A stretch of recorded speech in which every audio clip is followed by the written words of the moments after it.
Good afternoon, ma'am. Good afternoon, class. So today we are going to tackle about cognitive development of high school learners. So have you ever wondered how your problem-solving skills have changed when you entered your high school years? Oh, my changes. My changes. Why changes dyan? Okay, so today we are going to talk about how our brain evolved and grow during our adolescence. So in this lesson, you will learn the cognitive development of high school learners, which as a future teacher, you should understand the various theories and be able to relate this to you as a teaching and learning process. So, this is our team. Yours truly, Janela May Tumaliwan and Christine Calcirada and Real Brain Video. So, today kami na duha ang mag-report in English. Yeah. So, here's our objectives.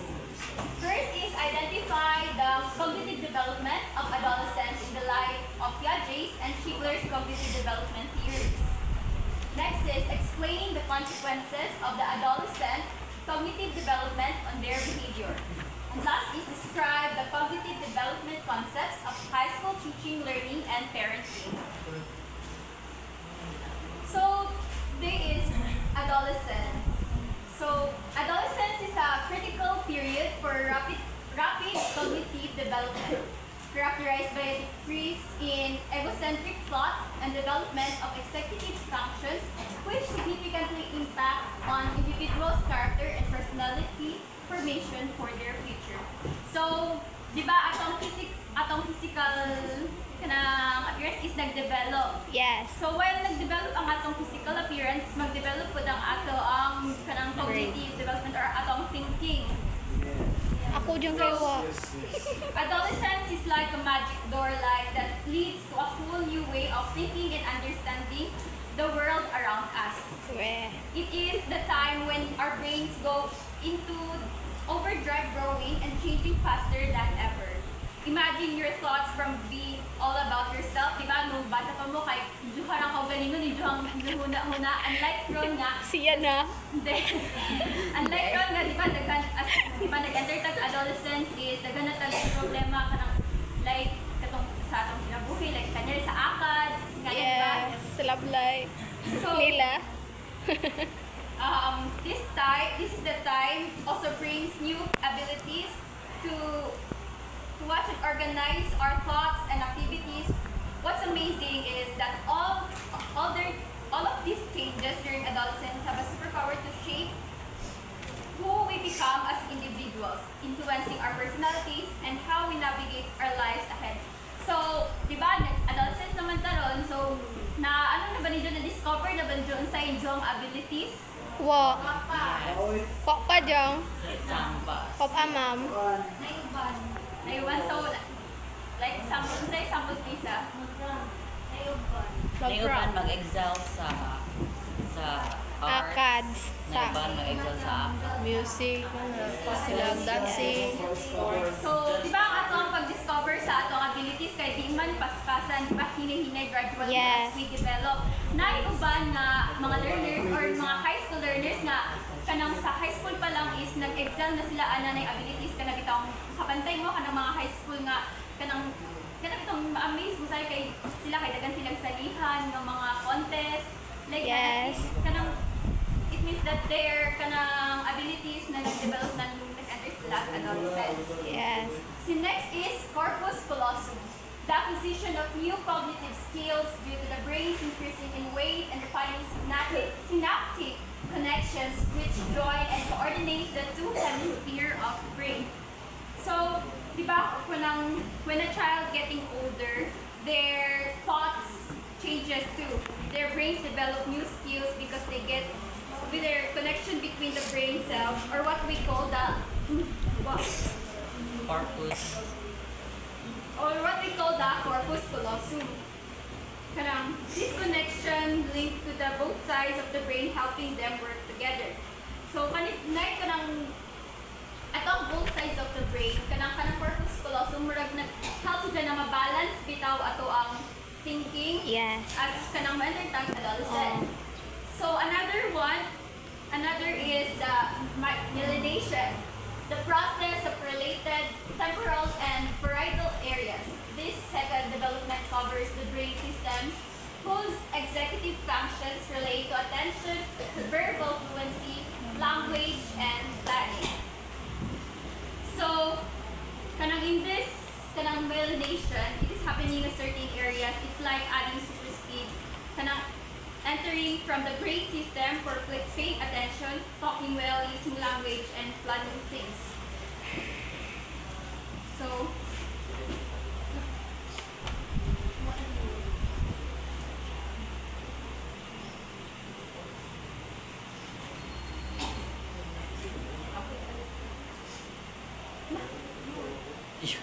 If ikon okay, next is the Piaget's formal operational thinker. So we all know Piaget since natatanod ni Ma'am or discuss na po ni Ma'am pag last quarter. Tama ba ako?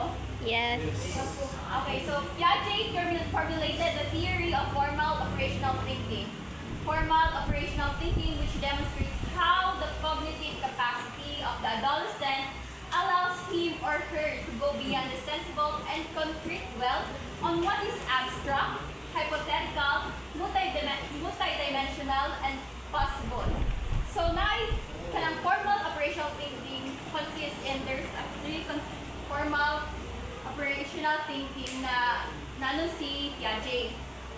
So first is a propositional thinking, making assertions outside visual evidence and stating what may be possible in things not seen by the eyes.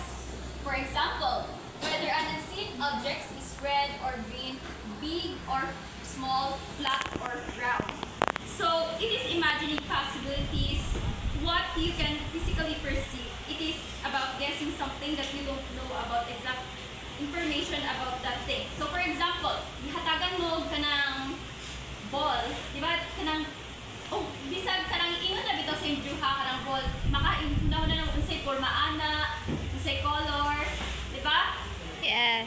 Okay, so next is relativistic thinking. Kanang propositional thinking, it kanang palat pud siya thinking about thinking, kanang your own selves bitaw. Mag-overthink. Hindi, kanang murag ikaw bitaw sa imong kabalingan analyze kanang unsa man ang mga objects nila ba? Okay, next Mag-what is if? relativistic thinking. Subjectively making an opinion on facts involving one's own bias, prejudice, of distortion of facts which may be either right or wrong. For example, arguing for or against the superiority of the races, whether white or brown, yellow or black. So, kaning, di ba, relativistic thinking, di ba, sa high school, nakasuway mong debate? Yes! Di ba, kapag na-debate, di ba, kasuway ganito na wala. So, di ba, hatagan tag topic ni ma'am kanang, di ba, hatagan tag kanang subject, ba't tawag na, kanang duha ka topic.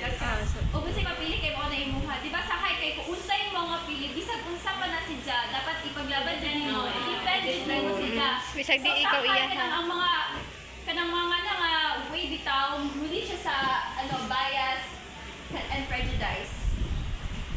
So next is real versus possible. Examining a situation, exploring the possible in terms of situations or solutions. For example, possible success in implementing a student project or a school policy. So kitahay og maghimo bitaw project kanang di ba kanang bago ta maghimo project is hunaon mo na Yes, mag-imagine. kanang imagine sa nato unsay possible outcome bitaw ana ka kung maging successful or unsuccessful ba na siya. So mo na siya sa real versus possible kanang Reality it's about versus analyzing the expectation. reality while contemplating potential outcome or scenario involves assessing what is happening now and considering what could possibly occur and be achieved in the future. Okay, so next is kanang hypothetical deductive reasoning, a new capacity that emerges in the adolescent, reasoning from general facts, situations, or particular. So general to specific, as just kanang hypothetical Feel na ka deductive reasoning. makabidyo na ka. Next is Schigler's information processing skills. As information processing theorist,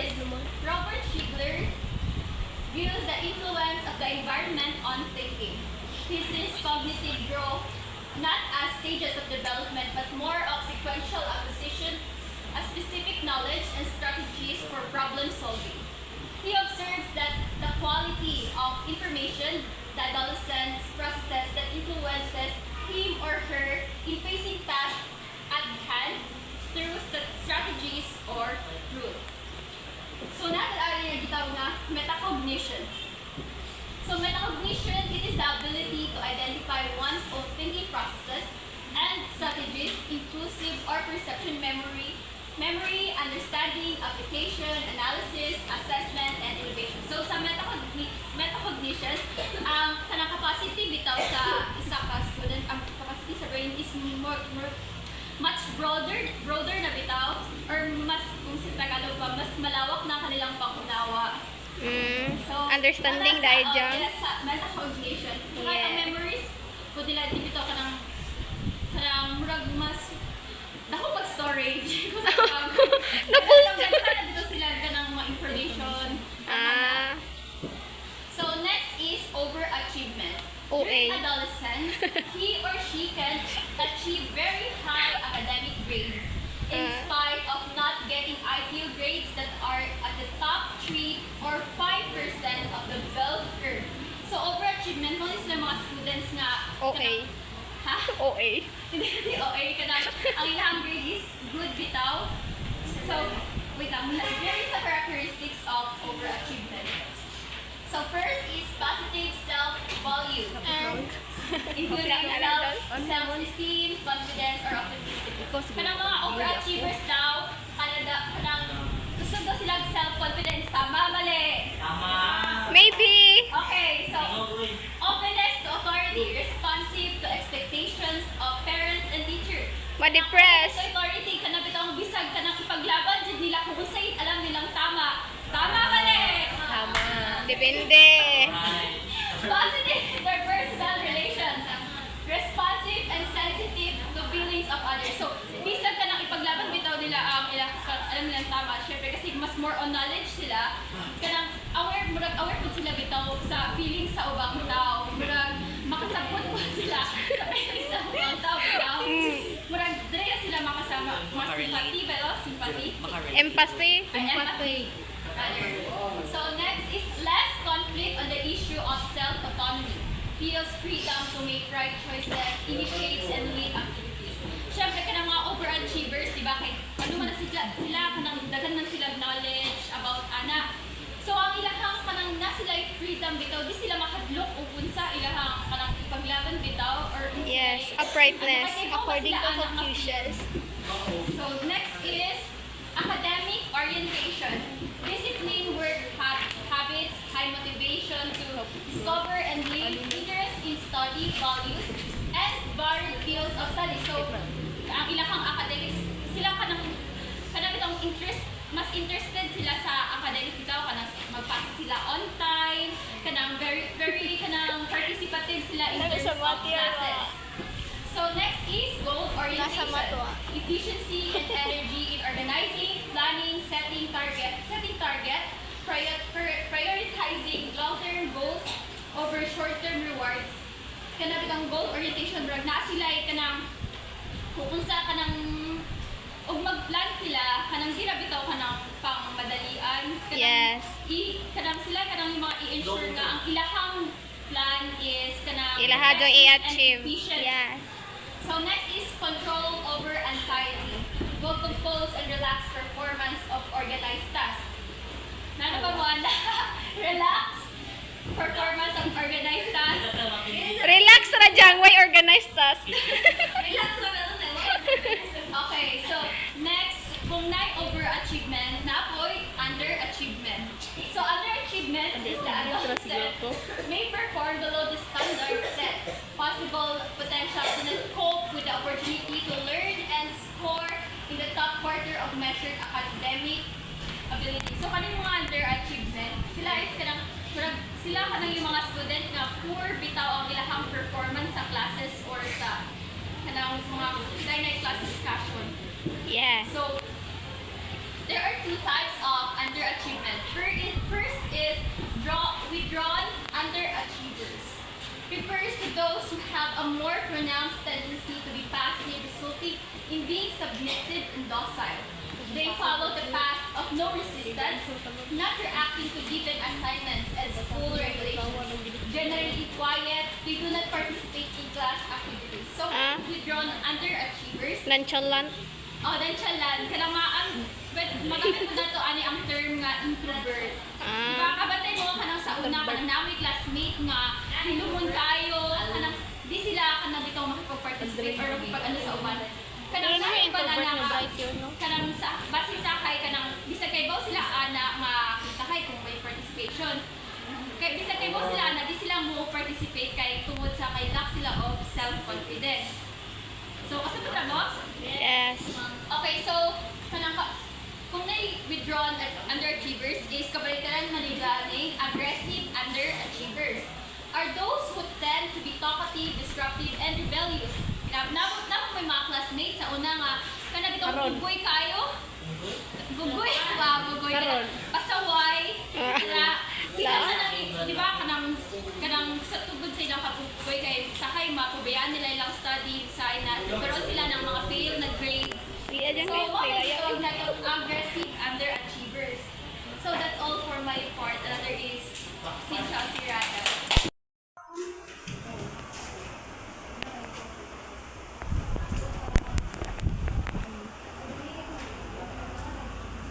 Good afternoon, ma'am. Good afternoon, classmates. My topic is about behavior and adolescent cognitive growth. There are behavioral tendencies which may accompany cognitive growth during adolescence. These are egocentrism, idealism, and increased argumentativeness. Please read the first bullet. Egocentrism. This is the adolescent's tendency to think too much of themselves, while being too sensitive to social acceptance of their appearance, actions, feelings, ideas, etc. Ang egocentrism is kanang ug sa ilahang gituhan is mora din na ang ilahang kanang mora po nang ilahang gikuan bitaw like og ahang gituhan is kanang ahang papa is papa ra na ang tawag dai sa laing tawo na is tito. Murag malahi matingab bitaw ko kay ahang gituhan kay papa tas ang tawag sa laing tawo kay tito ngana ra ang sa egocentrism is ug unsay drang gituhan mao ra sad na ang Ijang tuuhan. jahang iruhan. Please read. Idealism. This refers to imagining the far-fetched and less ideal situations at home, in school, and in society. The teen may imagine a utopia or heaven on earth, leading to discouragement when social realities become harsh. Example, unexpected low grades, family discord, etc. Ang example ani is kanang kwan sa kanang ijang panahon na is positive ra bitaw kanunay wan sa kanahon na o kanang mga negative kanang impact ana like exam sila kanang kanahon na ni kay positive ra kanunay nga ma-perfect sila kay grabe ni jang tuon grabe ni jang kanang paningkamot nga matuon na nga ana nga part and then once na ganang negative nga if mag-exam na siya, wala kang guna na nga, basig makalimot sa aning nga part, basig nasa day malimtan nga na, mora ang kuan nga, ug magkakuan siya, kanang, Ma-fail. kasi tawagan na, ma-discourage siya nga, kanang, ahong day yung hunahuna kay kanang, kanang positive ra ka, jawa ko ganang na ang unsa ang negative. Manawin dyan. Di pa dito ino. And then, third bullet. Increase argumentativeness.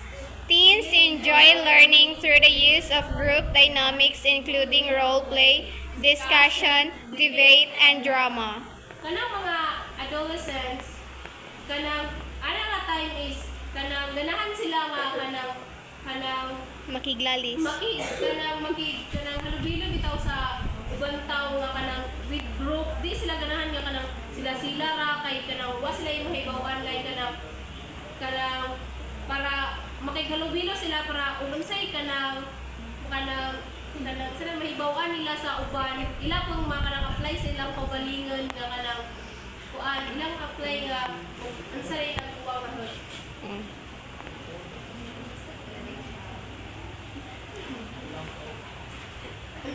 Implication of adolescents care, education, and parenting. First is activities at home, asking teenage children for suggestion on family matters, house physical agreements, things to buy, place to go for a family outing, or etc.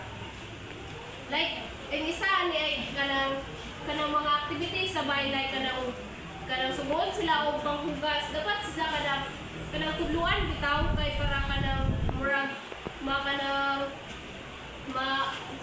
Di magsalig. ma-apply nila sa ilang kaugalingon nga ana day ang dapat buhaton og sugon nga kani palitan nga na dapat kanang mao nga na dapat ug mangutanan sila dapat ibagon pa nimo sa sakto.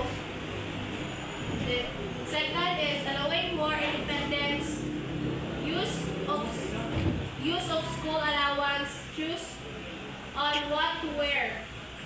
Like kanang as a parent kanang pilitan kita ang mga adolescents kanang sa time bitaw nato is kanang kung tagaan tagbaon like moingon sila nga kanang kani nga kwarta 500 imo ning kanang kuan baon sa isa ka semana dapat iguon na nimo dapat kibaw pa nga kanang